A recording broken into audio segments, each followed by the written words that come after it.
국민 앵커 백운기, 정확한 분석, 날카로운 시각.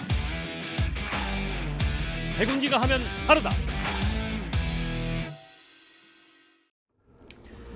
여러분 안녕하십니까, 백운기입니다. 주말 잘 보내셨습니까? 윤석열 대통령이 일본 히로시마에서 열린 G7 정상회의 일정을 마치고 돌아왔는데 여야 평가가 극명하게 엇갈립니다. 국민의힘은 실리 외교가 결실을 맺기 시작했다고 평가한 반면에 민주당은 들러리 외교에 불과했다고 비판했습니다. 여야 평가를 떠나서 우리가 보기에는 이번 G7의 주인공은 우크라이나 젤렌스키 대통령인 것 같고 우리 대통령은 존재감이 극히 미약했던 것 같습니다. 한미일 정상이 만난 것도 5분이 채 안 됐는데 이런 걸 놓고 회담이었다는 표현을 쓰는 것 자체가 좀 우스워 보이긴 합니다. 지난해 뉴욕에서 날리면 사고가 났을 때는 1분도 안 되고 48초였지요. 아무튼 이렇게 열심히 외국 정상들 만나면서 얻은 성과가 무엇인지 이제 좀 차분하게 따져보도록 하겠습니다. 생방송 백운기의 정치본색 출발합니다.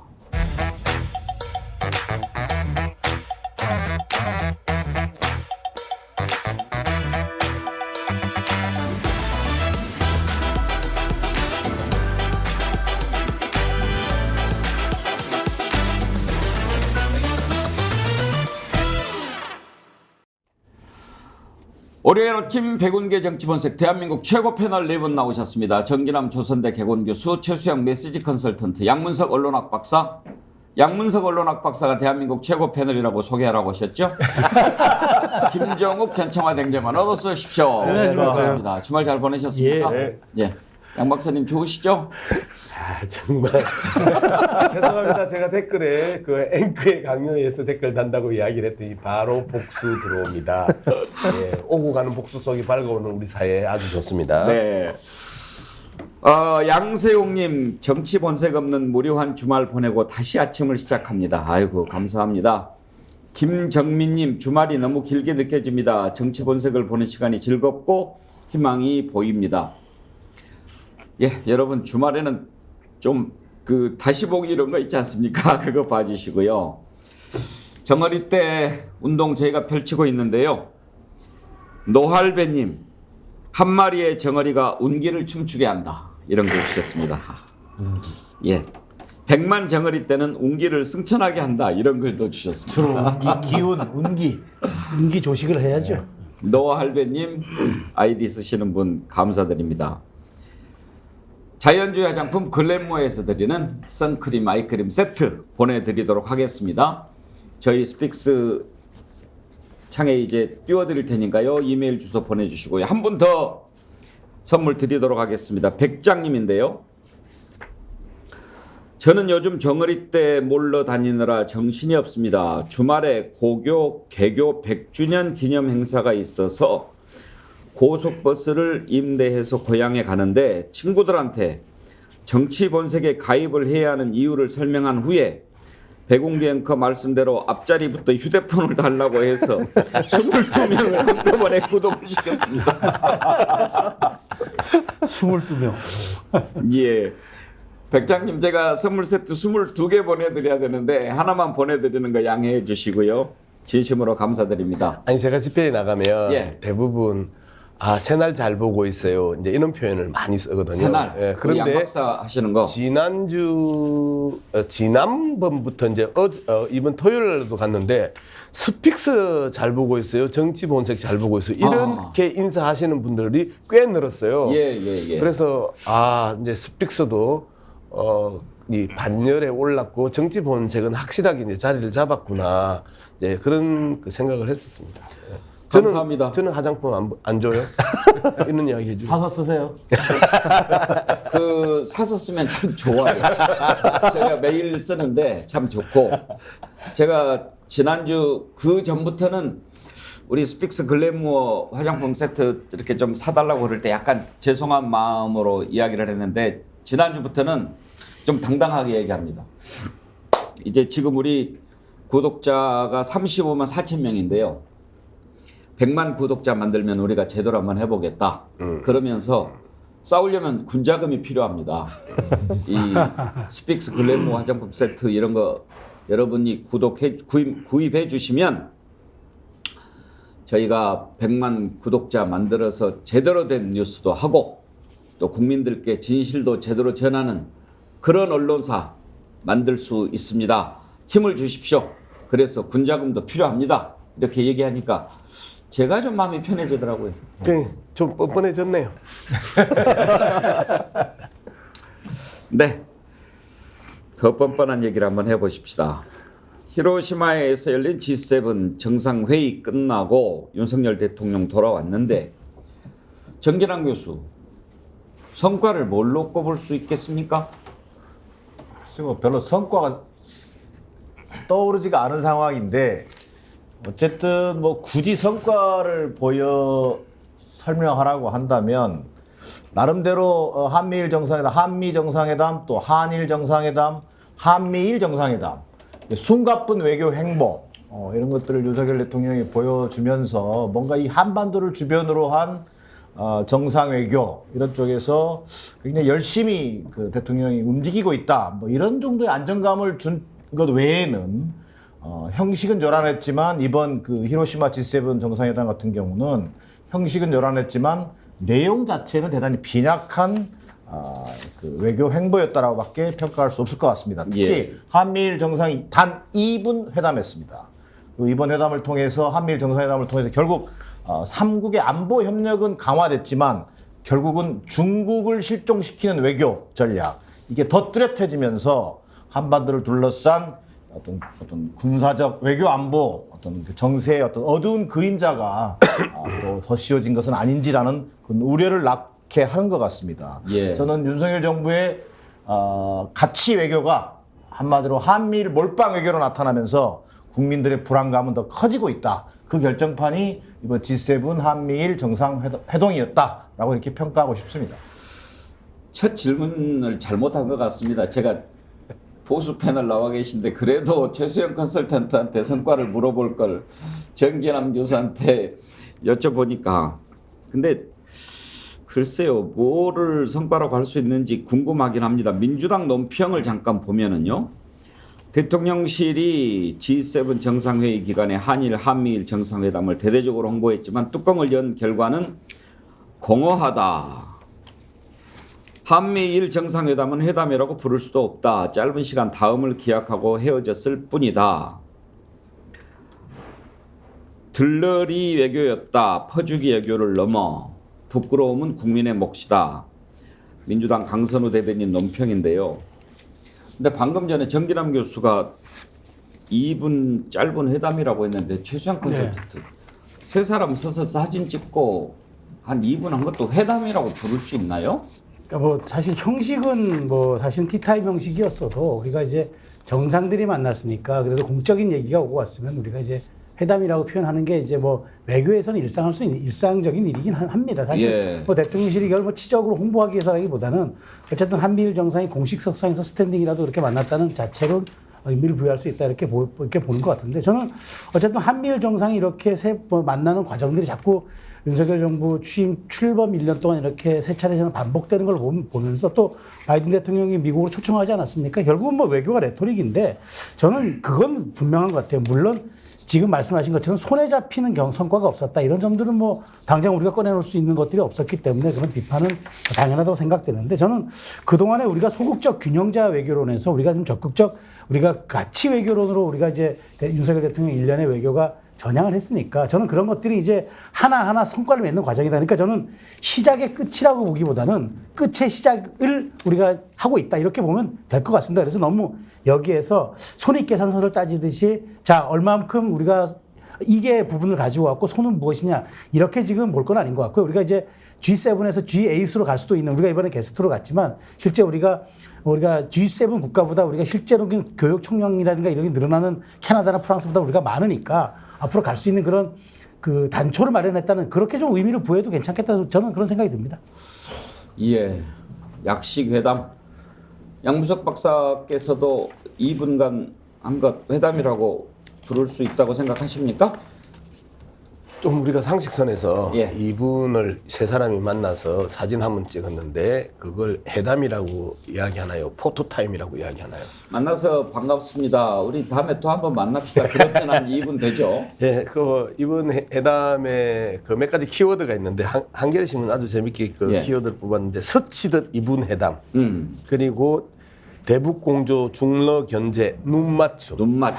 이 표현이 그 오래간만에 한겨레 신문이 그 제대로 제목 한번 뽑았다. 한겨레 신문을 폄하하는 바람. 저는 한겨레 신문을 아주 싫어해요. 그리고 거짓말도 너무 많이 하고 엉터리 그 기사도 너무 많이 내고 하기 때문에 그나마 한겨레 신문이 진보 쪽 언론 아닙니까?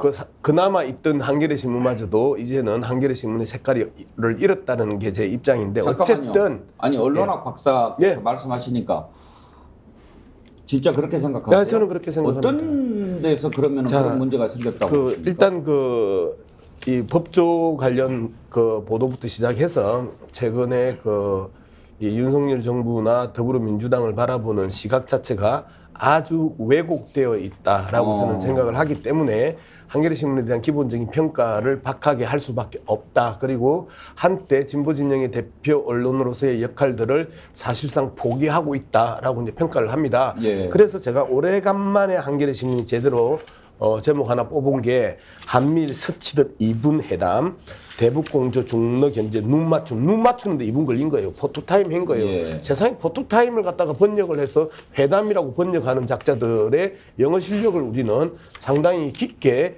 평가해봐야 된다는 부분이고요. 그리고 주요한 단어들을 아까 이제 백운기 앵커께서 말씀하셨는데 엑스트라, 그 다음에 이제 최수영 교수가 이야기했던 G8 이야기를 했는데요. G8 이야기를 갖다가 이렇게 그 국민의힘은 이야기했죠. 대한민국은 심리적 G8 국가 반열에 올랐습니다라고 하는데 이게 미국 가가지고 핵 공유 느낌이라고 이야기했던 거하고 똑같은 표현이거든요. 이 사람들은 느낌, 심리, 감정, 정서 이런 거 되게 좋아해요. 세상에 한미 정상회담을 했는데 핵 공유 느낌이라고 표현을 하고 성과가 그 다음에 한미일 정상회담을 할 뻔하다가 포토타임 한번 잡았는데 이게 G8 반열에 심리적으로 G8 반열에 올른 느낌. 이 정말 기가 찬 표현들입니다. 우리가 이렇게 이야기하는 것을 바라보면서 G8에 대한 부분을 지난번에도 제가 말씀드렸지만 대한민국은 각종 일본과 미국에게 퍼주기를 하면서 G8 반열에 오르고 싶어 했었어요. 그런데 미국 정부가 단호히 한 번도 생각해 본 적도 없다. 상정한 적도 없다. 회의 의제로 상정된 바도 없다. 현장에 가서 혹시 이야기가 나올 수는 있다. 이게 미국이 바라보고 있는 G7 플러스 1 코리아의 G8 가입이었는데 여전히 쪽만 팔고 왔다. 그래서 이번 회담의 성과는 세계가 인정한 국제적 호구 윤석열 이렇게 정리를 하겠습니다. 예. 우리 양문석 박사님 말씀하시는 동안에 달개비님이 내가 심리적 대통령이다. 근데요, 김정욱 교수님 말씀 듣기 전에 양문석 박사 한번 그거 짧게 한번 생각해 봅시다. 우리 스픽스가 이제 100만 구독자가 되면 네. 진실을 전하는 그런 뉴스도 하고 이제 그러려고 생각하거든요. 네. 한겨레 신문에 대해서 이제 실망을 많이 하신 것 같은데 그렇다면 한겨레 신문이 왜 그렇게 됐다고 생각하십니까? 예, 기본적으로 저는 자본의 굴레가 1차적이고요. 두 번째는 한겨레 신문의 초심이 없어진 거죠. 한겨레 신문도 여러 언론사들 중에 하나, 그리고 연봉 한 3, 4천 주는 괜찮은, 그리고 좀 어깨 힘줄 수 있는 언론사 하나로 바라보고 있는 게 현재 한겨레 신문의 구성원들의 기본적인 입장이 아닐까라고 생각을 합니다. 한겨레 신문이 처절한 민주화 투쟁에 있어서의 피해 결과물이라는 부분에 대해서 한겨레 신문 안에 있는 구성원들만 그렇게 인식을 하지 않고 그동안 대한민국의 많은 민주주의를 바라고 민주주의를 지향했던 사람들은 그렇게 생각했다라는 거예요. 말 그대로 한겨레 신문을 바라보는 독자들의 입장과 한겨레 신문을 만들어내는 구성원들의 입장이 천양지차였다. 그러면 이 부분을 이제 어떻게 해결할 것이냐. 조중동을 폐간할 수도 없고 한겨레 신문을 폐간할 수도 없으면 새로운 대한 매체를 만들어서 그러한 위상 그 만들어가는 과정이거든요. 저는 그래서 스픽스에 대한 그 기대들을 이제 하는 게 100만의 구독자를 가지고 있었을 때 스픽스가 뉴스를 할 수도 있다. 뉴스를 평가하는 게 아니라 뉴스를 1차적인 생산자로서의 뉴스 생산자가 될 수 있다라는 측면이 나는 가장 크다고 봅니다. 네. 그래서 제대로 된 매체를 만들어서 그 기존의 그 잔존 미디어들을 쓸어버리는 게 현대 언론개혁의 주요한 과제다 저는 그렇게 생각합니다. 알겠습니다. 짧게 한번 생각해 봤습니다. 우리 김종욱 교수님 오래 기다리셨는데 옆에서 너무 세게 말씀하셔가지고 제가 어떻게 얘기를 해야 돼요? 일단 이번 성과라고 이제 뭐 얘기를 합니다만은 어떤 점을 주목하셨습니까? 너무 어려운 질문이신데 성과라고 말씀하시니까 뭘 찾아야 될지 잘 모르겠는데요. 일단 좀 기본적으로 일단 되게 비싼 입장권을 산 거죠. 지난 우리가 한일 정상회담을 통해서 저희 우리 국민과 대법원 판결을 포기하고 일본과의 관계 개선을 했었고, 그다음에 앞으로는 절대 윤석열 대통령이 있는 한 절대 구상권도 청구하지 않겠다고 얘기한 다음에 얻은 게 제가 볼 때는 G8이라고 생각이 드는데 G8 안 됐죠. G7에 참석하느냐 입장권만 받은 거라는 생각이 들고요. 뭐 그래서 많은 언론에서는 참석한 것만으로도 땡큐다 이런 얘기들을 많이 하고 있습니다. 저는 그것이 뭐 땡큐라고 생각하지 않고요. 절대 저희가 다자외교에 간다라고 얘기하는 건 우리의 이익을 극대화시키는 거거든요. 근데 제가 볼 때 이번 회담 내에서 우리의 국익이 극대화된 게 뭐가 있지? 아무리 찾아봐도 찾아볼 수 없다. 그러면 그냥 참석하려고 하는 거 아니냐. 그러니까 들러리 외교니 아니면 얼굴만 비친 거 아니냐 이런 얘기들을 하는 것 같아서 좀 답답한 마음이 분명히 있고요. 또 하나는 국민들이 왜 가는지는 알아야 될 거 아니에요. 근데 제가 볼 때 왜 가는지 잘 모르겠어요. 얻은 게 하나도 없으니까. 근데 성과라고 하면 큰 사고가 안 났구나 이번에는. 이제 왜냐하면 매번 외교에 나가게 되면 큰 사고가 나서 지지율이 하락하는 측면이 있었는데 이제는 좀 1년이 지나니까 리스크 관리를 하는구나 이런 정도의 성과가 성과라는 생각이 들고, 가장 위험한 건요, 위험한 동네에 확실히 발을 들여놨다는 거예요. 예를 들면 G7이 얘기한 두 가지의 가장 중요한 게 우리 이제 신냉전이야, 우리의 적은 중국과 러시아야 라고 얘기한 거 하나하고, 두 번째는 우리의 이익을 뺏어가고 있는 적과 싸우겠어라고 하는 경계된정 두 가지를 선언을 한 거거든요. 근데 나름대로 예를 들면 그 부분과 관련해서 노골적입니다만 우리 대통령처럼 이렇게 막 싸우진 않아요. 근데 우리 대통령은 가장 앞에서 북치고 장구치고 있잖아요. 중국한테 대만 문제 건드리고 그다음에 러시아와 문제도 마찬가지고, 저 이런 상황이라면 아무것도 가져온 것은 없습니다만 매우 예를 들면 나쁜 동네에 발을 확실히 들여놓은 과제라는 생각이 들기 때문에 앞으로 이 리스크를 누가 관리할 것인가라는 생각, 저는 제가 볼 때 이것도 국민이 감당해야 되거든요. 답답합니다, 항상 보면. G7 정상회의에 참석했는데 우리가 너무 한미일 정상회담에 좀 중요한 포인트를 두고 들여다봤기 때문에 그런 점에서 좀 실망한 게 아닌가 그런 생각도 듭니다. 너무 짧은 시간 아니었냐. 그런데 사실 이번에 바이든 대통령이 상당히 좀 촉박 시간이 많이 부족했죠. 원래 호주하고도 만나려고 했는데 지금 자기 코가 석자지 않습니까? 볼트 때문에. 그래서 거기도 못 가고, 한미일 정상들 만나는 것도 거의 시작 전까지만 해도 시간을 못 정했어요. 그 정도로 바빴는데 일단 뭐 3명 모여서 사진 찍는 것, 잠깐 얼굴이라도 본 것, 이걸 그냥 다행이라고 생각해야 될지. 아무튼 너무 짧았는데, 김토태님 이분은 심리적 2시간 크크크크 이렇게 하셨는데 그 지난번에 뉴욕에 윤석열 대통령 갔을 때도 서가지고 한 48초 이야기했지 않습니까? 근데 저는 그런 생각 들어요, 최수영 교수. 네. 이제 국민들이 다 안단 말이죠. 윤석열 대통령이 왜 이렇게까지 하는지. 미국이 있기 때문에 그랬다고 우리가 좀 생각해야 안 되겠습니까? 그러면 미국도 어느 정도 우리가 그렇게 예를 쓰고 한미일 공조를 돈독하게 하기 위해서 이렇게 노력하면 조금 더 성의를 좀 보여줄 필요가 있지 않냐 그런 생각이 들어요. 그래서 그 성의가 지난번 그 일본에서 바이든 대통령이 갑자기 윤석열 대통령에게 달려가서 이렇게 약간 먼저 제스처를 취했던 것으로 보기에는 그건 퍼포먼스에 불과한 거고, 저는 이렇게 좀 봤으면 좋겠어요.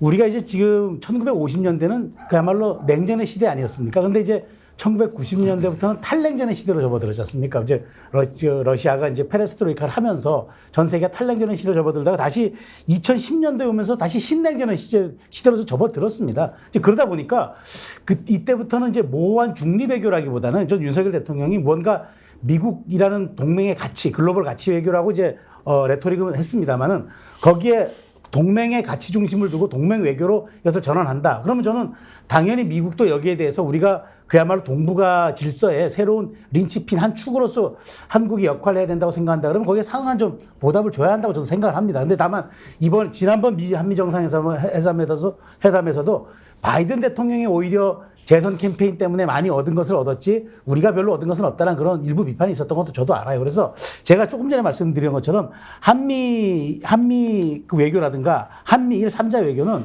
윤 대통령이 얘기하는 이른바 가치 동맹과 글로벌 동맹의 시작의 끝이 아니라 우리가 그러니까 대한민국이 국익이라는 차원에서 승리할 수 있는 끝의 시작이 되어야 되기 때문에 이 부분에 대해서는 저는 우리 외교 정부가 우리 외교 당국이 조금 저는 좀 그 프로페셔널했으면 좋겠어요. 미국과 물밑에서라도 조금 끌어당기는 어떤 그런 밀당의 좀 외교 전략을 발휘해야 되는데 우리가 너무 좀 일방적으로 우리가 미국의 요구에만 우리가 좀 순응해 보이는 건 아닌가? 사실은 정치가 국민들 눈에는 어찌 보면 팩트의 영역보다도 인식을 어떻게 하느냐 영역일 수 있기 때문에 그런 점을 저는 간과해서는 안 된다. 예. 특히 외교는 중요하다. 그 말씀 드리고 싶습니다. 제가 예. 좀 이 이야기를 좀 해야 될 것 같은데 지금 밀당 외교를 하든 그다음에 물밑 외교를 하든 우리가 줄 게 있어야 밀당 외교를 하고 물밑 외교를 할 수 있는 거잖아요. 그런데 미국에 대해서 일본에 대해서 다 싸다 바친 상황에서 우리가 더 이상 미국에게 줄 게 없어요. 그리고 일본에게도 별 줄 게 없어요. 받을 것만 잔뜩 있죠.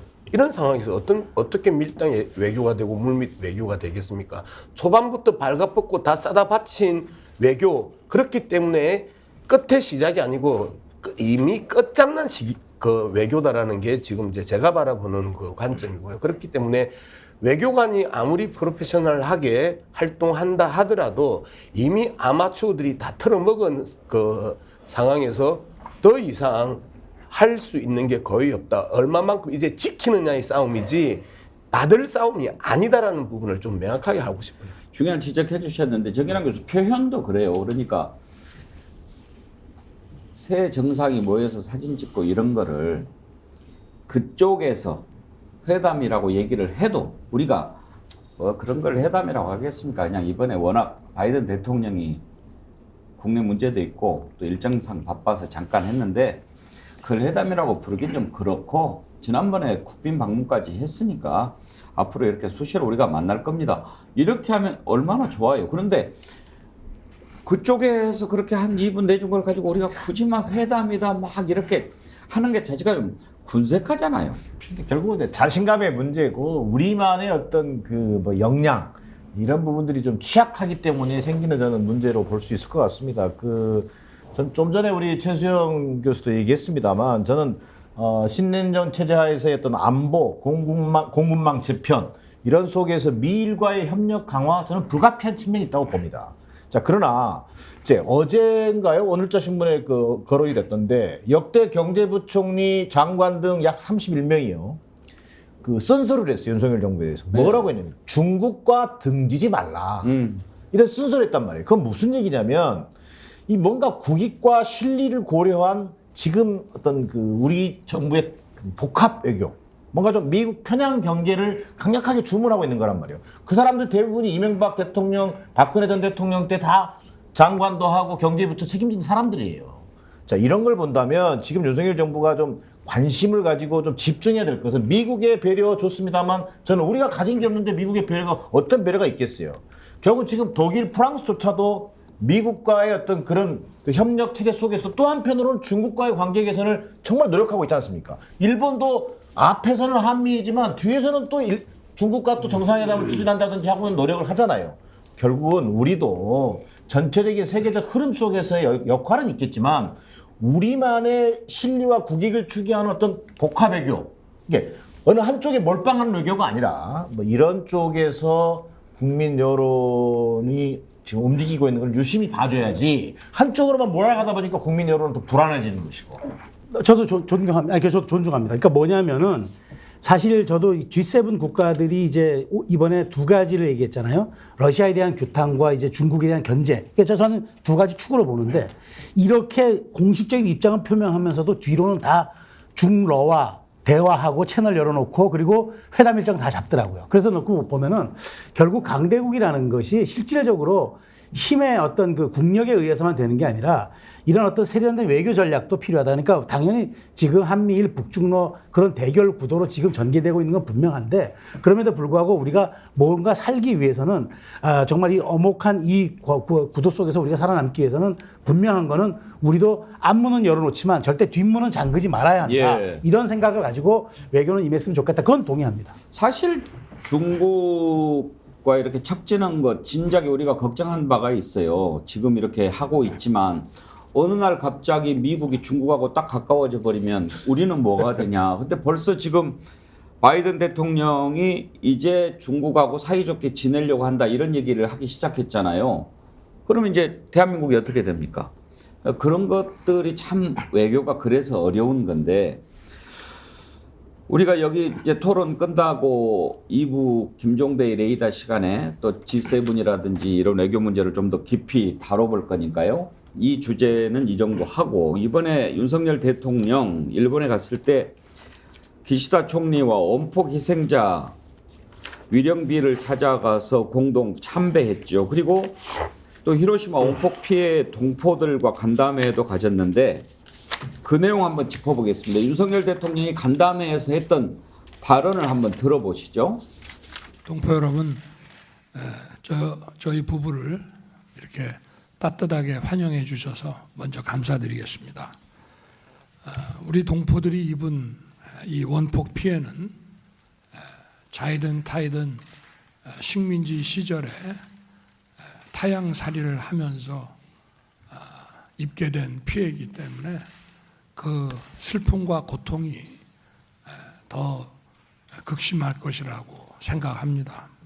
대통령으로서 우리 동포가 이런 슬픔과 고통을 겪는 그 현장에 여러분의 고국이 함께하지 못했다는 것에 대해서 정말 깊은 사과를 드리고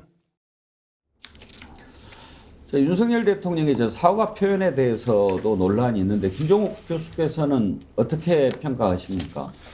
저는 좀 이해가 좀 안 됐어요. 그러니까 뭐 예를 들면 강제징용 피해자들이 가혹한 환경에서 고통스럽게 슬픈 경험을 하게 된 것을 가슴 아프게 생각한다. 참 이건 대통령의 언어인 거예요. 일본 총리의 언어는 절대 아닙니다. 누군지 전체 주체를 밝히지 않았어요. 그러니까 주체를 밝히지 않은 방식이 뭐냐면 아베 방식이에요. 오부치는 명확히 주체를 밝혔습니다. 우리의 잘못이다. 우리의 잘못이니 통절하게 반성한다. 앞으로 그런 일을 하지 않겠다라고 얘기한 것이 오부치 정신이에요. 그래서 김대중 오부치 선언에 대해서 우리는 긍정하는 거거든요. 근데 아베의 선언, 2015년인가로 알고 있는데 아베의 선언은 주체가 없어요. 대상도 애매모호해요. 그러니까 제가 볼 때는 본인들의 반성과 사죄를 하지 않겠다라고 하는 것이 아베 선언인데 이번에도 마찬가지입니다만 기시다가 와서 한 얘기가 뭡니까? 개인적인 거잖아요.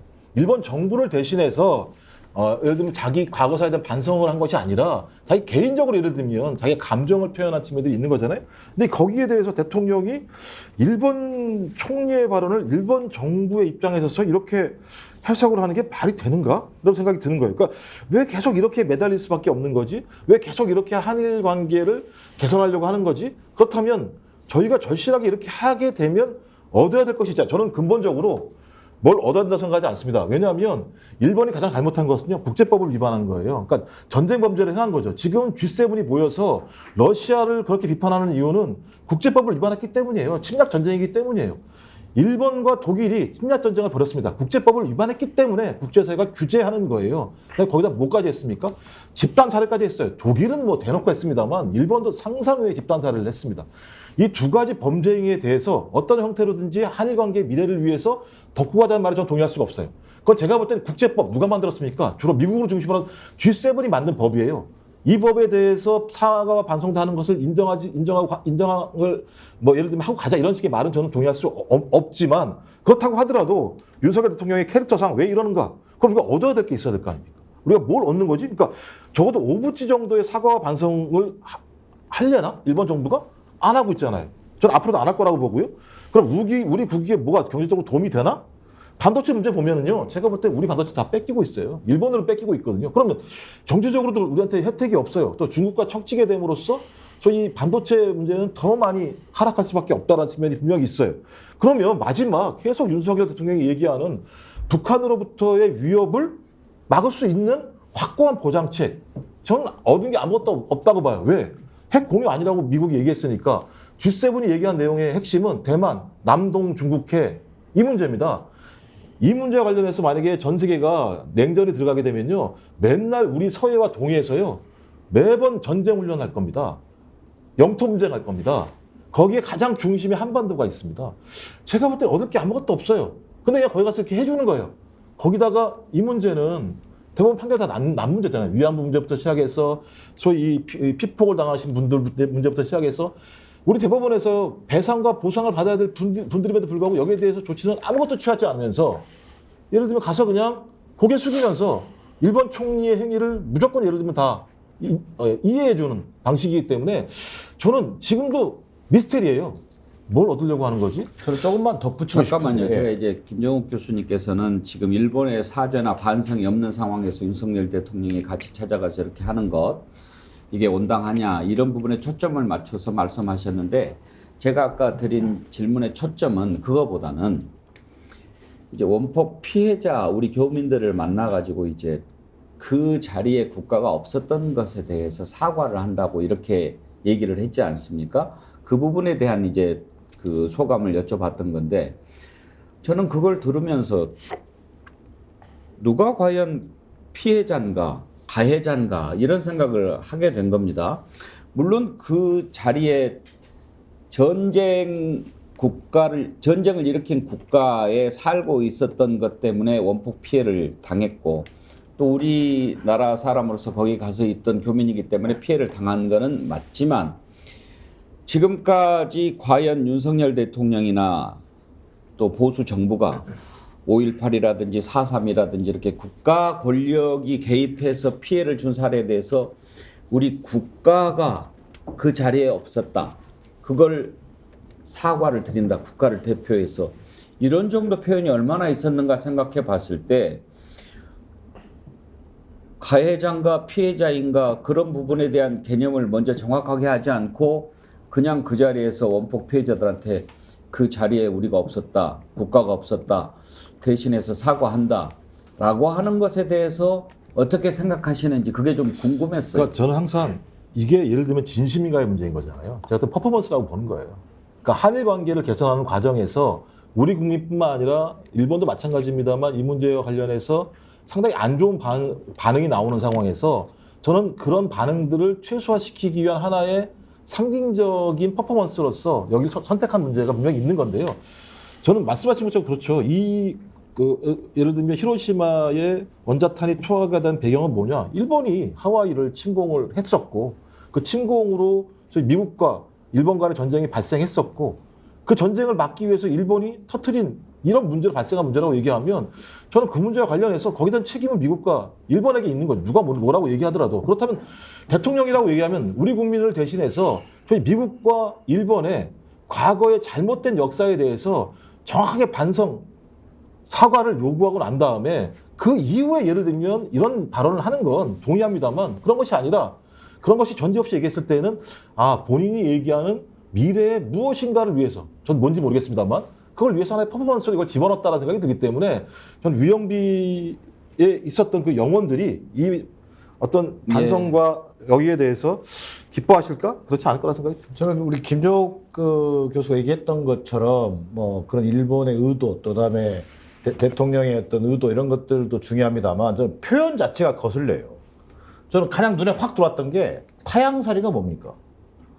왜 타양살이를 했습니까? 우리 좀 히로시마의 어떤 우리 제일 교포죠.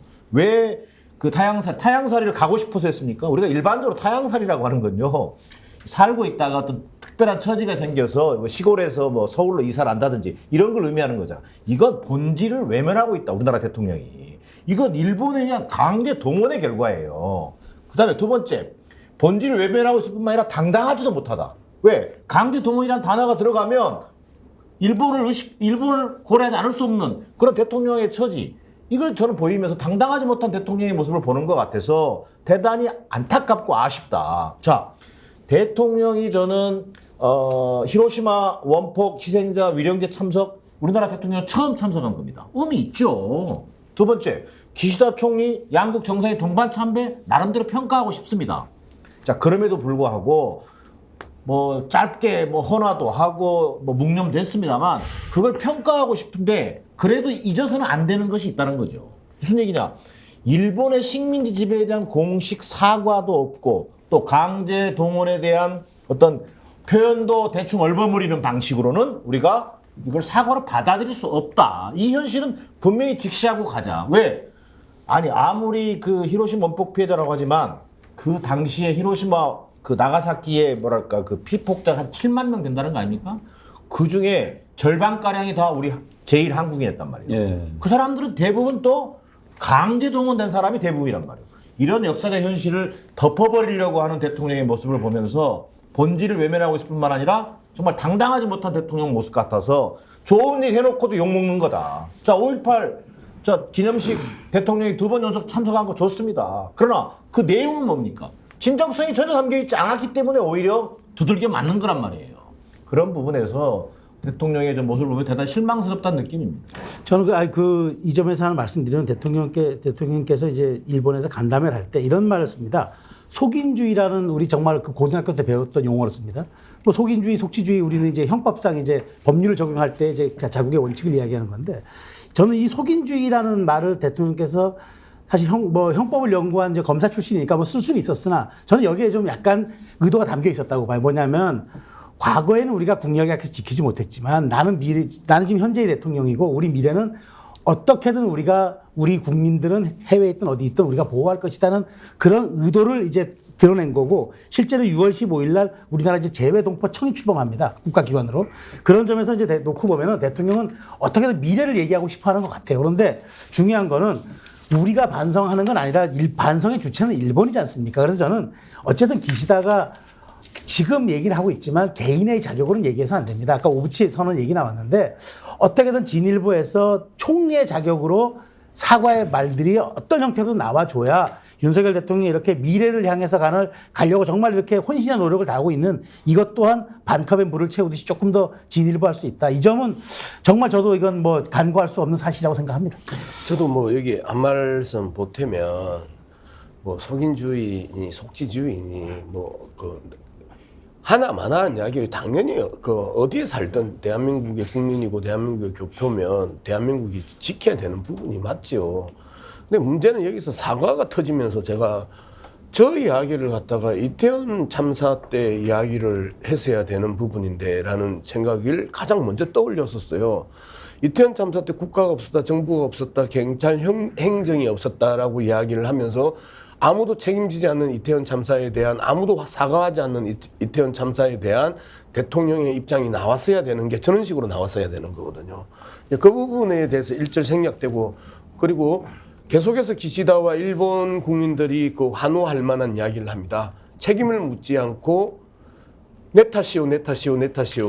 갑자기 종교적 그 성향으로 들어가면서 때린 놈에 대해서 한마디도 이야기하지 않고 때린 놈에 대해서 사과와 배상을 이야기하지 않고 계속해서 얻어맞은 놈이 내 탓이오, 내 탓이오, 내 탓이오 라고 하고 정말 이 사과라는 단어를 쓸 때 써야지. 예.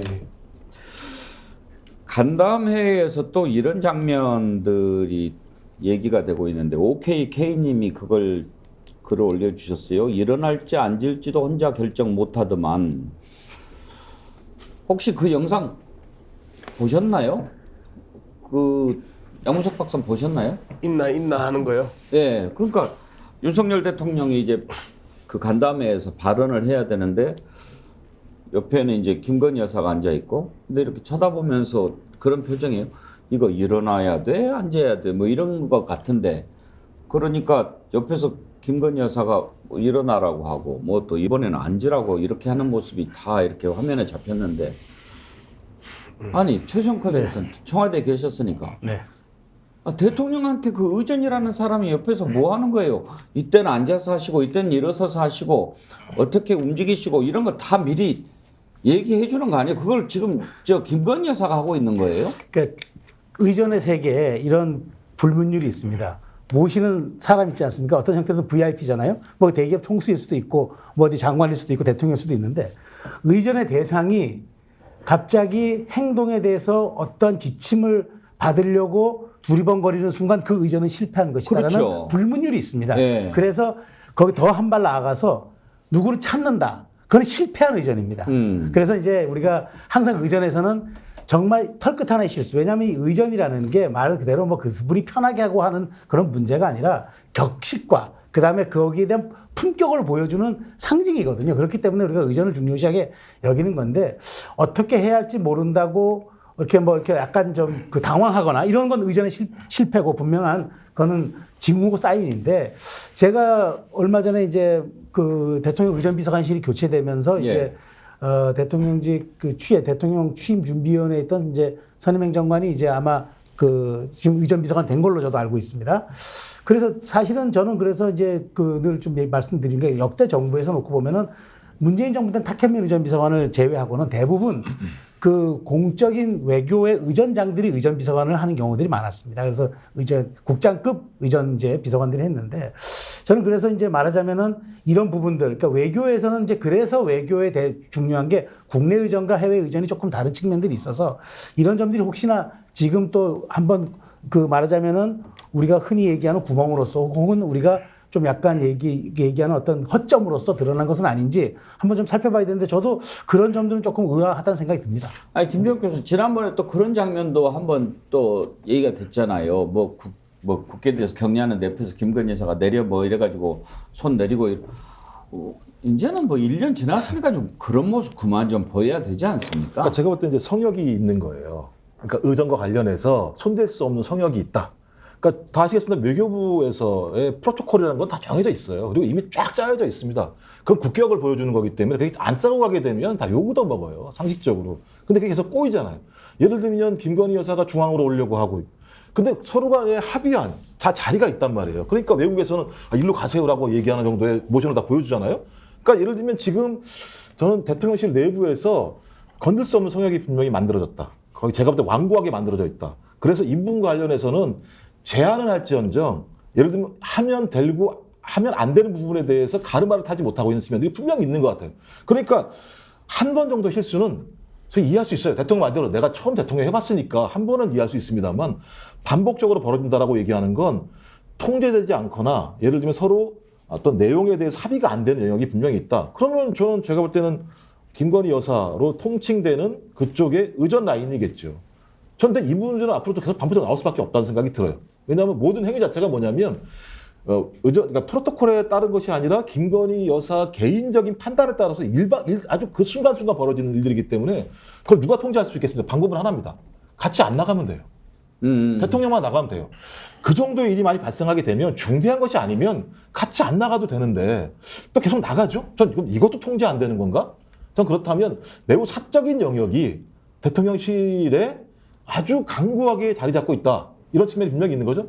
그래서 이런 문제를 갖다가 해결하시려면 빨리 제2부속실 만드세요. 그렇게 만들려고 야당에서 얘기해도 그걸 안 만들어가지고 이런 일이 발생하게 하는 것 저는 계속 이 문제는 발생할 거라고 봅니다. 김건희 여사가 옆에 같이 다니는 한. 예. 대통령 공약이라는데 자꾸 그 공약을 지키지 말라고 이야기를 해요. 간호법하고 다르잖아요. 아니 다른 건 다 안 지키지 않습니까? 이것만 지켜보면. 하여튼 보고 있으면 좀 답답해요. 아니 한기라도 좀 지켜야지. 그만 좀 하지 그런 생각이 들고요. 한두 번도 아니고 계속 그걸 또 어떻게 해야 돼? 그걸 왜 그걸 옆에 있는 영부인한테 물어봅니까? 그 비서관이라는 사람들은 뭐 하고 있어요? 우리 나라를 대표해서 가는 그런 대통령인데 대통령만 아니면 우리가 그냥 아유 바보 같은 X 이렇게 할 건데 대통령이라서 바보 같은 앵커께서 X, 영부인이라는 표현을 쓰는데 뭐 윤석열 정부에서 영부인이라는 표현을 쓰지 말자고 했으니까 결국은 앞서 김종욱 교수가 잘 지적했습니다만 의전 프로토콜이 무너지고 있는데 그럼 그 키가 뭐냐는 거예요. 그럼 김건희 여사라는 거예요. 김건희 여사가 키로 작동하고 있는 것 아닌가. 모든 상황에서 김건희 여사가 중심에 있었기 때문에 성역, 누가 만들었냐는 거예요. 그런 의미에서 이것을 제2부속실 얘기가 나왔습니다만 제2부속실이 공약을 파기하면서까지 만들어야 할 정도는 국민적 요구란 말이에요. 이거 왜 그래도 왜 안 만드느냐? 통제받기 싫어서 안 만드는 것 아닌가? 이렇게밖에는 설명이 안 되는 거다. 예. 일본 관련 내용 짚어봤는데 한 가지 더 이제 후쿠시마 오염수 시찰단이 떠났습니다. 당초 일정이 뭐 2박 3일이라고 그랬는데 4박 5일이 됐죠. 그런데 일정표를 보면 출발하는 날 돌아오는 날은 아무 일정이 없어요. 그리고 이제 하루 딱 이틀 이렇게 보는 건데 과연 뭘 보고 올 수 있을까? 벌써부터 들러리 겉핥기 이런 얘기가 많이 나옵니다만 한국원자력안전연구원장이죠. 유국희 원장이 시찰 단장으로 가게 되는데요. 이번에 시찰단에 민간인 전문가는 한 명도 없다고 합니다. 과연 어떤 사람들로 시찰단을 꾸몄는지도 궁금한데 유국희 단장 어제 출국하면서 공항에서 했던 얘기를 한번 들어보시죠. 이번 현장 시찰도 그동안에 쭉 이루어진 그런 검토 과정에서 저희들이 현장에서 확인해야 되겠다 하는 부분들을 중심으로 해서 시찰 항목을 잡았습니다. 중점적으로 시찰할 수 있는 부분을 그렇게 저희들이 꾸려서 지금 준비를 좀 하고 있고요. 그래서 이번에 현장 시찰도 그런 전체적인 저희들이 그동안 해왔던 일본의 후쿠시마 오염수 방류 계획이 적정한지에 대한 전체적인 검토의 과정 중에 하나로서 현장에서 확인할 부분들을 저희들이 확인을 하고 그 부분을 점검을 하고 오겠다라는 말씀을 드리도록 하겠습니다. 그 각 분야별로의 최고의 전문가분들이고 또 실무진 분들이기 때문에 그 어디에도 경도되지 않고 과학적인 근거 그리고 과학적인 기준을 가지고 안전성을 계속 확인해 나갈 것이다. 이런 말씀을 드리겠습니다. 양문석 박사, 저는 저 시찰 단장 말 중에 경도되지 않고 그 부분이 딱 꽂히던데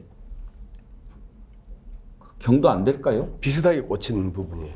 경도되지 않고 과학적이라는 표현하고 경도되지 않고 일단 중립성, 공정성을 보장하겠다 우리는 이제 이렇게 이야기를 할 거 아니에요. 그런데 뭘 가서 볼 게 있어야, 만질 게 있어야, 조사할 게 있어야 경도를 되지 않고 그 이야기를 하죠. 자신들의 시력으로 과학의 문제를 해결할 수 있나요? 저는 저 표현 자체에 담겨 있는 그 아주 방어적이고 이후에 포석을 두는 듯한 그 느낌을 강하게 받습니다.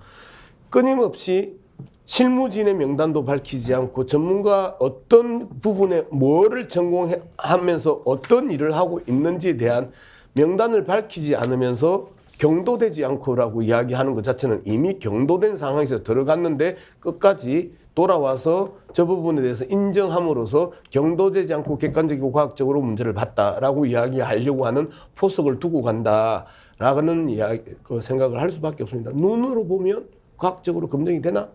나의 시력이 그렇게 좋나? 다시 한 번 더 묻고 싶네요. 정인환 교수, 저 유국희 단장 원자력 안전연구원장이더라고요. 예. 어떤 사람인가 궁금했어요. 이렇게 검색을 해봤더니 문재인 정부 때 임명이 됐습니다. 물론 그렇습니다. 예. 예. 그래서 이게 전문가인 건 외교안보 원자력 분야의 전문가인 건 분명하지요. 그러나 앞서 얘기했던 것처럼 다 정부 기관에 소속돼 있는 산하 기관장들이란 말이에요. 그러니까 얼마나 독립성을 가지고 국민적 요구를 담아내는 역할을 할 수 있을 것이냐에 대해서 국민적 우려가 제기되고 있는 겁니다. 저는 좀 전에 유국희 단장이 얘기했습니다만 유국희 단장 그 워딩 속에요. 검증이라는 단어는 일체 있을 수가 없습니다. 확인, 관찰 이런 단어를 극구 사용합니다. 왜 그러냐? 일본 측 시설과 일본 측이 제공하는 자료를 둘러보는 수준임을 이미 미리 시사하고 있는 거예요. 자, 근데 국민은 뭡니까? 국민은 시찰단이라는 표현 속에도 표현과는 관계없이 뭔가 우리 국민들을 좀 안심시킬 수 있는 후쿠시마 오염수 확인, 검증을 지금 요구하고 있는 거란 말이에요. 자, 그런데 지금 가고 있는 것은 윤석열 대통령과 기시다 총리의 합의 내용, 검증단이 아니잖아요. 시찰단이잖아요, 시찰단. 여기에 충실한 그냥 정부 기구가 출발하고 있는 것에 불과하다. 그렇기 때문에 국민들은 벌써부터 그런 견학을 갈 거면 가지 마라 차라리. 자, 언론에서는 뭐 산무 찼다 이런 표현도 있더라고요. 저는 사무에 사무. 시효 채취 없죠. 검사도 못하죠. 민간 전문가도 없죠. 궁극적으로는요. 취재진 동행까지도 불허했습니다. 다 근데 이게 왜 그런 겁니까? 일본 측 요구를 그냥 그대로 수용했기 때문이란 말이에요. 그런 의미에서 다녀와 봐야 저는 이미 내용은 다 결과는 예견된 일이다. 검증은 IAEA에 맡기고 우리는 일본 측이 제공해 주는 것을 잘 시찰하고 왔다는 얘기 외에는 할 수밖에 없는 그런 현실을 지금 그대로 단장이 미리 선포하고 있다. 저는 이렇게 보여집니다. 민간 전문가가 한 명도 포함이 안 됐습니다. 과연 실효성 있는 그런 검증이 될 수 있을까 싶은데 김종욱 교수 아예 뭐 검증은 IAEA가 한다. 우리는 뭐 그냥 뭐 이것저것만 한다. 이런 생각을 지난번에 한덕수 총리도 아예 노골적으로 하지 않았습니까? 예, 그렇게 얘기했죠. 예를 들면 뭐 IAEA 믿으면 된다 이런 거고 가서 일단 한번 보고 오겠다. 제가 볼 때 그 정도의 수준인 것 같아요. 근데 일단 요번에 G7 있을 때 G7 국가의 환경부 장관들이 모여서 회담을 했어요. 독일의 환경부 장관 같은 경우는 그 문제 관련해서 전적으로 방류에 대해서 반대한다라고 얘기를 한 내용이 분명히 있습니다. 그러니까 G7도 합의되는 내용은 아니다. 그러니까 IAEA라고 얘기하는 공적 기구에 대해서 나오는 결과에 대해서는 존중을 하겠으나 그 존중이라고 얘기하는 것이 바로 예를 들면 오염수 투기를 의미하진 않는다. 그러니까 제가 볼 때 이건 좀 명확히 할 필요가 있을 것 같고요. 제가 봐도 이분 뭐 유국희라는 분이 말씀하시는 거 보면 되게 탱크군을 중점 점검하고 탱크군을 중점 점검할 수 있나요? 제가 볼 때는 1000개가 넘는 걸로 알고 있는데 어떻게 이걸 점검을 할 수 있죠? 그다음에 알프스라고 다액종 제거 설비 설치 상태와 개통 구성을 집중 확인할 거다. 전 이 얘기는 뭐냐면 방류, 그러니까 소위 투기라고 하는 것을 전제로 해서 그 절차에 대해서 용인해 주는 과정으로 간다라고 얘기하는 걸 유국희 그 위원장이 정확히 알고 있는 거예요. 그러니까 거기에 맞게만 하고 오겠다라고 얘기를 하는 거고요. 아까 말씀하신 것처럼 최근에 기사 중에 뭐가 있냐면요. 후쿠시마 방사성 세슘 태평양 돌아 10년 만에 홋카이도로 왔다. 이런 얘기가 있어요. 알 수가 없는 거예요. 10년 전에 갔던 것이 10년 후에 돌아온 상황입니다. 그리고 예를 들면 지금 삼중 수소도 마찬가지입니다만 이 부분 같은 경우도 제대로 걸러질 수 있는지 없는지에 대해서 확인이 안 되는 상황들이 계속적으로 벌어지고 있어요. 전 그렇다면 이 문제와 관련해서 그냥 세레머니 하러 간 거다. 그 인류세라는 게 있습니다. 인류세라는 게 소위 인간이 우리 지구에게 영향을 미친 것 중에 3가지가 있는데 하나가 닭뼈고요. 2번째가 플라스틱이고요. 3번째가 인공 방사성 물질이에요. 그러니까 제가 볼 때 이런 문제들이 존재한다는 상황이면 오히려 G7에 있는 국가들은 소위 투기하지 말고 저장해라. 저장할 수 있거든요. 근데 이유는 단 하나예요. 가장 싸니까 투기가. 근데 바다에다 버리기 가장 싸니까 가장 싼 비용에 대해서 G7이 인정해주고 있는 거예요. 자기들끼리 맨날 모여가지고 소위 환경 레진 만들어서 지구를 살리자, 생태계를 살리자고 얘기하면서 일본의 행위에 대해서는 그냥 다 용인해 주는 거예요. 자본의 논리인 거죠. 제가 볼 때는. 그거 저 탱크 만들어가지고 저장하면 돼요. 지금도 있는 저장고 예를 들면 탱크에 대해서 다 조치하게 되면 묻어놓으면 되거든요. 그래서 나중에 진짜 과학기술이 매우 발전해가지고 문제가 없을 때 그때 가서 하면 되잖아요. 좋은 생각님이요. 궁예입니까? 눈으로 오염수 검사할 수 있습니까? 그렇게 의견 주셨고 문상돌님 눈으로 수질 검사요? 노벨상 받겠네요. 이렇게 얘기를 해주셨는데. 근데 이제 이야기 중에 일본이 이제 주요 근거를 삼고 그다음에 그 대한민국 정부가 주요 근거를 삼는 IAEA가 전형적으로 연구 개발하고 그다음에 핵을 가지고 좀 더 많은 다양한 그렇죠. 확산을 이야기하는 거잖아요. 핵 무기와 관련한 부분에 대해서 그 선을 긋지 핵을 활성화시키고 진흥시키려고 하는 기구가 IAEA인데 IAEA가 이 부분에 대해서 부정적인 이야기를 했었을 때 IAEA의 기본적인 그 목표인 그 핵의 그 평화적 활용과 이용 이 부분에 정면으로 거스르는 거거든요. 그렇기 때문에 당연히 IAEA의 기본적인 기구 설립의 성격과 그다음에 이제까지 활동의 내용들을 살펴보면 핵오염 폐수를 갖다가 해양 투기하는 부분에 대해서 당연히 그 지지하죠. 그 영국의 옥스퍼드 대학의 그 이 10리터 아저씨도 그렇게 이야기하잖아요.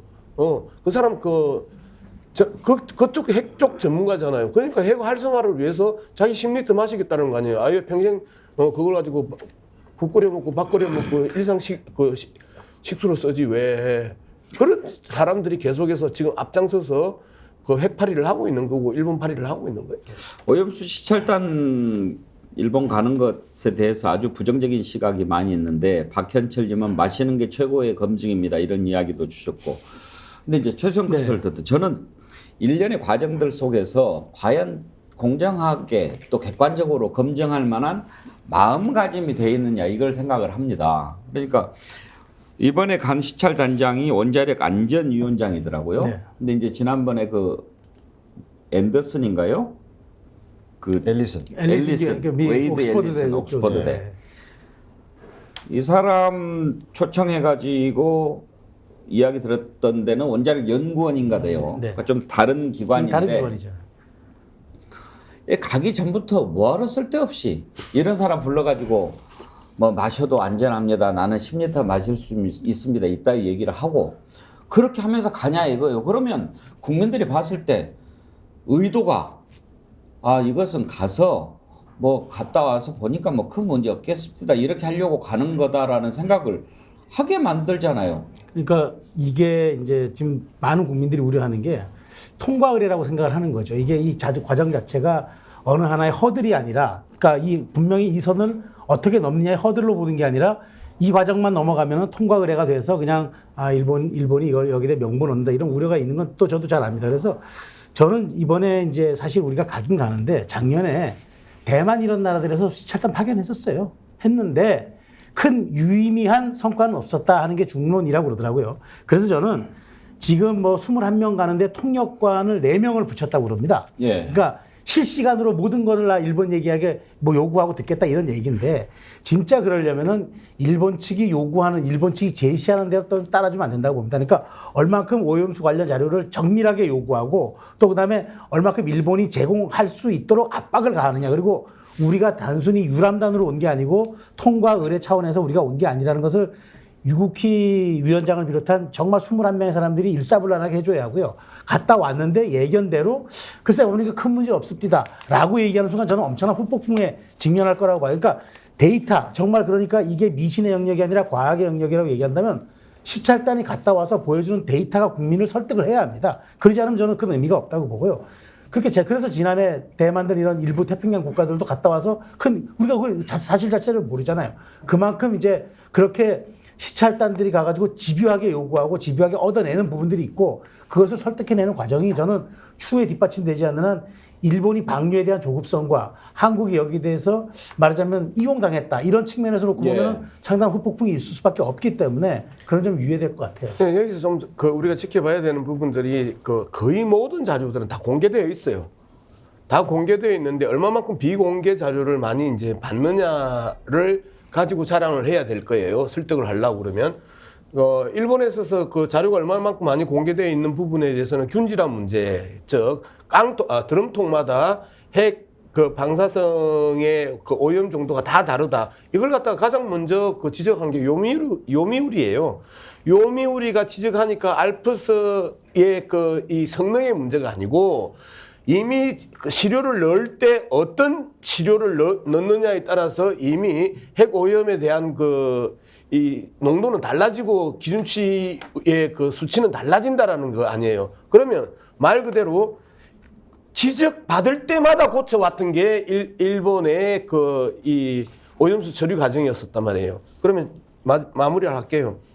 공개된 자료가 아닌 비공개 자료를 얼마만큼 받아내서 검토했냐. 그 다음에 비공개 자료는 무엇이냐를 공개할 때 일정한 성과를 낼 수는 있다. 그런데 일본은 결코 그 부분에 대해서 비공개 자료를 공개할 의도가 없다. 왜? 견학 온 사람한테 왜 그걸 보여줘? 자기들은 검증이 아니라고 명확하게 이야기했는데. 한 가지만 말씀드리면 그러니까 일본의 1인당 수산물 소비량이요. 2000년도 초반에 대비해서 지금 40% 정도가 줄었다고 얘기하는 거예요. 일본 국민도 이 문제와 관련해서 안정성을 확인할 수 없다라고 하는 것이 수산물의 소비에서 드러나고 있는 측면이 분명히 있거든요. 저는 그래서 이런 걸 봤을 때 제가 볼 때는 가둬야 돼요. 투기하는 게 아니고요. 가둬놔서 밖으로 못 나오게 하는 게 가장 제일 좋은 방법이에요, 실제로. 아니 오랫동안 가둬두면 반감기라는 게 있기 때문에 지난번에 서균열 교수님 말씀 들어보니까 한 15년 정도만 지나도 확 떨어진다는 거예요. 절반으로 줄어들고 이렇게 하는데. 근데 이제 그걸 지금 말씀대로 가둬두려면 현재 저장하고 있는 그 탱크를 스테인리스 스틸로 바꿔야 된답니다. 그렇게 해서 오랫동안 보관을 해야 되는데 그러려면 돈이 많이 엄청나게 든대요. 그 돈 아끼려고 지금 방류를 하려고 한다는 건데 일본 돈 아끼는데 우리가 희생을 당하면 되겠습니까? 그런데도 우리가 나가서 일본 편 들어주고 오히려 일본 대신해서 안전하다고 이야기해주고 그러니 도대체 이게 어느 나라 정부냐 이런 얘기가 나오는 거 아닙니까, 정연한 교수? 그렇죠. 그러니까 이게 매일 후쿠시마 원전에서 매일 100톤이 넘는 이를테면 오염수가 만들어진다는 거 아니에요. 이게 방류를 하려면요 40년 넘게 방류해야 돼요. 그럼 40년 넘게 방류 장기간 동안 이 방류가 이루어지면 이게 어떤 영향, 인체나 생태계에 영향을 미칠지 아무도 어떤 전문가도 책임 있게 말할 수 없는 거잖아요. 그래서 이런 문제에 대한 검증을 요구하는 것이고 어떤 그 대책을 얘기하는 것인데 이런 안전, 대책, 뭐 대안 이런 것들을 요구하는 것에 대해서 일본 정부는 완전히 모르쇠를 일관하고 있잖아요. 거기에 들러리 서주러 가는 것 아니냐. 아까 뭐 양무석 박사 잘 얘기했어요. 정보 제공도 안 해. 자, 그 사람들이 보여주는 장소만 우리는 보고 오게 될 것이 분명하다, 명확하다.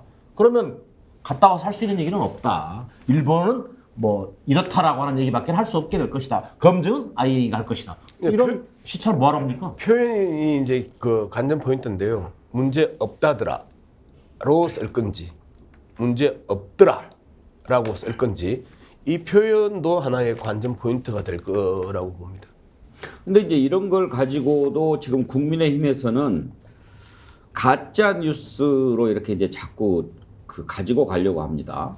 괴담, 이제 광우병 괴담에 이어서 뭐 오염수 방사능 괴담 이런 식으로 막 그 플래카드도 붙이고 그러던데 양문석 박사가 민주당에 계시니까 성일종 의원이 이재명 대표가 지난번에 그 앨리슨 교수 10리터 물 마시겠다고 한 것 반박했지 않습니까? 네.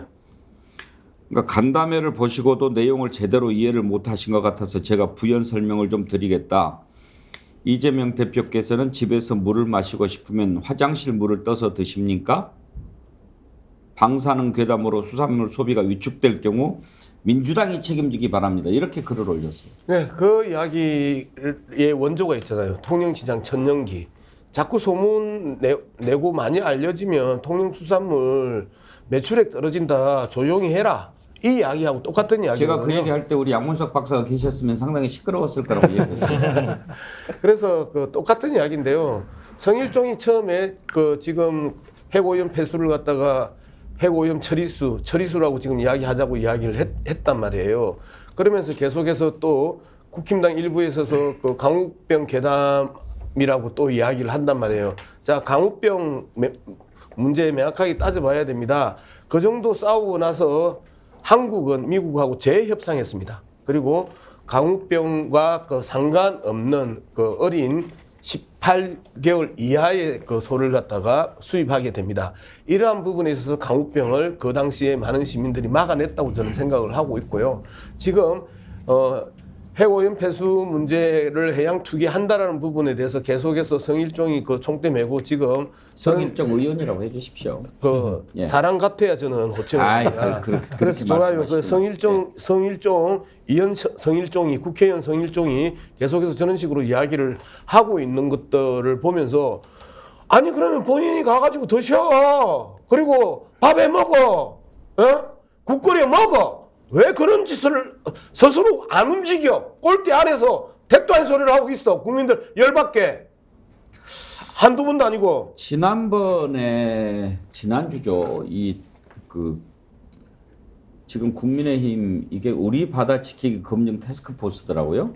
여기 위원장이 성일정 의원인데 초청 간담회를 하는데 그런 얘기를 했어요. 그때 장성철 소장이 자꾸 제가 이렇게 그 앨리슨 교수 불러서 이렇게 이야기하는 것 왜 그 좀 양쪽 얘기를 다 들어야지 그렇게 하냐라고 얘기를 했더니 당연히 양쪽 얘기를 듣겠죠. 그때 정의당 되셨나요? 그렇죠. 그렇게 그래서, 이제 아니 여기 둘러섰죠. 기사에 앨리슨 교수 그래서 아니 앨리슨 교수만 지금 기사를 썼지 상식이 있는 정당 같으면 어떻게 혼자만 부르겠습니까? 그래서 그러면은 기사가 그렇게 돼 있나 보다. 저를 엄청 막 면박을 주다시피 장성철 소장이 그래서 저도 확인을 해보겠습니다만 장성철 소장도 한번 확인을 해보세요. 그랬더니 장성철 소장이 말도 안 되는 소리를 한다고 막 자꾸 저한테 그러는 거예요. 한 사람만 어떻게 불러서 하겠냐. 상식을 가진 정당이 막 그러는 거예요. 그런데 봤어요. 혼자 부른 거야. 상식이 없는 정당이라고 장성철 소장이 저는 불러서 얘기하는 것처럼 들리더라고요. 돌려갔을까요? 돌려가기는 알면서도? 바로 가면 방송 잘리니까. 제가 너무 순수했을까요? 돌려간 거죠. 아니야, 성철이 그 돌려가지 않았을 거야. 잘못 알고 있었던 것 같아요. 그러니까 예. 상식적으로 그 사람만 부르겠냐. 이쪽 저쪽 다 불러서 하겠지. 그렇게 생각을 한 것 같은데 아까 제가 얘기했듯이 왜 이렇게 앞으로 가는데 가서 돌아오면 봅시다. 그리고 이제 논란이 있을 때 이런 사람들 불러서도 얘기 듣는 건 좋아요. 가기 전에 이 사람이 얼마나 이걸 공부를 많이 했고 다수를 대변하는지는 모르겠지만 국가기관이 또 여당이 불러가지고 이런 걸 자꾸 들려줍니까? 지금 좀 전에 그 김종욱 교수께서 일본 국민들도 여기 부실한다 그랬는데 자료를 보면 말이죠. 일본 국민들의 40%가 설령 기준치 이하라도 우리는 후쿠시마산 농산물 안 먹겠다고 답변을 했답니다. 그렇죠. 그러니까 이게 사실은 먹거리에 대한 거는 이게 진영의 문제도 아니고 이게 보수 진보의 문제도 아니고 이게 국가 간의 문제도 아닙니다. 이거는 인류의 생존에 대한 어떤 그런 욕망의 문제입니다. 그렇기 때문에 이 문제를 간과해서는 정치적 후폭풍이 엄청나게 클 겁니다. 그리고 저 하나 지적한다면 일본은 끊임없이 지금 국제 행사 때마다 후쿠시마산 농산물로 만든 걸 계속 내놔요. 그런데 여기에 대해서 많은 비판들이 나오는 게 일본의 조급증을 비판하는 거예요. 왜냐하면 그렇게까지 해서라도 일본의 안전성을 홍보하겠다? 오히려 그것이 일본의 조급성만 드러내고 불안정성을 드러내는 지표라고 많은 비판이 있다는 걸 좀 직면해야 된다. 그러면은 여기에 대해서 우리도 배워야죠. 아니 성일종 의원이 자민당 정책위 의장입니까? 아니 후쿠시마 오염수 처리에 문제가 있다면 어느 부분 어떤 과학 수치가 있는지 오히려 민주당한테 지금 역으로 얘기하고 있는데 정부 여당이 할 역할을 지금 떠넘기기에도 유분수죠. 저는 그 기본 최소한의 합리적인 어떤 문제 제기, 또 안전, 대안에 대한 요구에 대해서는 여당의 정책위 의장 출신이잖아요. 정확하게 좀 성의껏 답변할 수 있어야 되는데 현재 정책위장은 또 뭡니까? 또 막말까지 했잖아요. 뭐 집회 불허하면서 무슨 물대포 경찰에 물대포통을 얘기한 게 또 여당의 정책위 의장이에요. 그러니까 제가 볼 땐 생명을 대하는 자세가 잘못돼 있어요. 그러니까 광우병도 마찬가지인 건데요. 예를 들면 늙은 소가 들어와서 광우병이 안 걸릴 수도 있어요. 하지만 걸릴 수도 있잖아요. 그럼 정치인이라면 그거 빼야 됩니다라고 얘기하는 게 상식인 거죠. 오염수가 정화됐다고 치더라도 만에 한 사람이라도 그런 일이 발생할 수 있으니 방류하지 마세요. 이건 생명에 대한 문제입니다. 인간뿐만 아니라 예를 들면 물고기는 생명 아닙니까? 다 걸리는 문제잖아요. 그러면 이런 모든 문제들을 최소화하는 것이 적어도 우리 정치의 본령입니다라고 얘기해야 되는 게 집권 여당의 자세고 정당의 자세 아닙니까? 근데 예를 들면 마셔봐라. 뭐가 문제가 있나. 이렇게 접근하게 되면 일본이 했던 게 마루타 아닙니까? 따지고 보면. 생체 실험했던 거 아닙니까? 적어도 지금 이 순간에는 진짜 정치가 생명을 대하는 자세가 뭔지에 대한 좀 근본적인 전 토론이 필요하다고 봐요. 이번에 일본이 G7 정상회의 주재하면서 아마 각국 정상들로부터 오염수 방류 이렇게 허가 환영까지는 못하더라도 양해하는 것을 좀 얻어내고 싶었던 마음이 있었을 거예요. 그런데 이번에 그 꿈이 또 실현이 안 됐잖아요. 독일 환경부 장관 같은 경우 환영할 수 없다고 반박하고 지난번에 일본 경제산업상은 환영을 했다가 막 말도 취소하고 이렇게 각국이 다 걱정하고 있는데 우리는 바로 가까이 있는 나라면 걱정을 더 해야지. 우리가 막 나서서 괜찮다, 마셔도 좋다라고 하는 것을 아무리 생각해도 이해할 수가 없어요. 아무튼 갔다 오면 뭐라고 얘기하는지 한번 들어보도록 합시다. 오늘도 많은 분들이 함께해 주셨고 또 슈퍼챗도 많이 보내주셨는데요. 유종훈님, 날고 싶은 당님, 오인경님, 쫑이야님, 딸기우유님, 써니님 감사드립니다. 날고 싶은 당님, 통영 표준말 심하게 쓰시는 양문석 박사님 알라뷰. 예, 오늘 일부 토론 여기까지 하죠. 정기남 교수, 최수영 컨설턴트, 양문석 박사, 김종욱 교수 네 분 수고하셨습니다. 감사합니다. 감사합니다.